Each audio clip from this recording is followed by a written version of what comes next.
আমি আমার ক্লোজ আত্মীয় স্বজনকে জানি, আম্মা আব্বার কাছ থেকে ছোটবেলাতে শুনে আসছি যে কলেজে যাবে ভাত নাই, ঘরে কোনো ভাত নাই, ক্ষুধায় কাতর, রাতভর রাতে হালকা কিছু খাইছে আর খাওয়া নেই।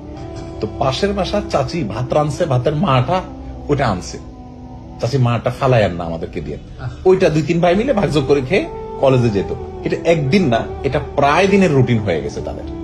তারা এক একজন এখন ঢাকায় এক একজন অনেক বড় বড় পর্যায়ে আছে। একজন আছে সচিব, একজন আছে সাংবাদিক, কিন্তু বেশ টপ লেভেলের সাংবাদিক, সিনিয়র।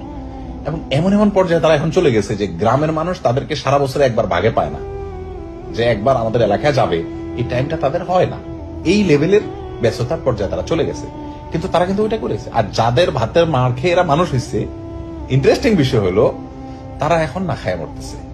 ইভেন আমার মতো গরিব মানুষ তাদেরকে যে একটু হেল্প করা লাগতেছে। তাহলে খোলাসা কি দাঁড়ালো? আল্লাহ সুবহানাহু ওয়া তাআলা আমাদেরকে যে প্রেসার দেন, আমাদেরকে যে স্ট্রেস দেন, আমাদেরকে যে চাপ দেন, এই চাপগুলো প্রতিটা চাপ আমার তানভীর, সে ফর এক্সাম্পল তানভীর ব্যবসা করেন, ওনার ব্যবসায়িক লেভেলে চাপ আসছে, ওনার খুশি হওয়া উচিত এই জন্য যে আল্লাহ সুবহানাহু ওয়া তাআলা কিছুটা দিতে চাচ্ছেন। কি দিবেন সেটা ব্যবসায়ী দিবেন, নট নেসেসারি। হয়তো ছেলে মেয়েগুলাকে এমন কিছু দিয়ে দিবেন, এমন এক্সট্রাঅর্ডিনারি কিছু করে দিবেন যে উনি কল্পনাও করেননি।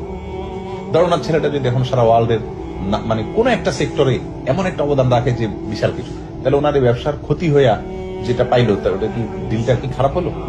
বেস্ট দিল। তো যাই হোক, আমাদের মানে ভাই এজ এ ডক্টর মনে করেন ক্যারিয়ার একটা বড় সমস্যা হইলো, তো আল্লাহ সুবহানাহু ওয়া তাআলা এর বিনিময়ে অন্য আরো বেটার কিছু দিয়ে দিবেন ইনশাআল্লাহ।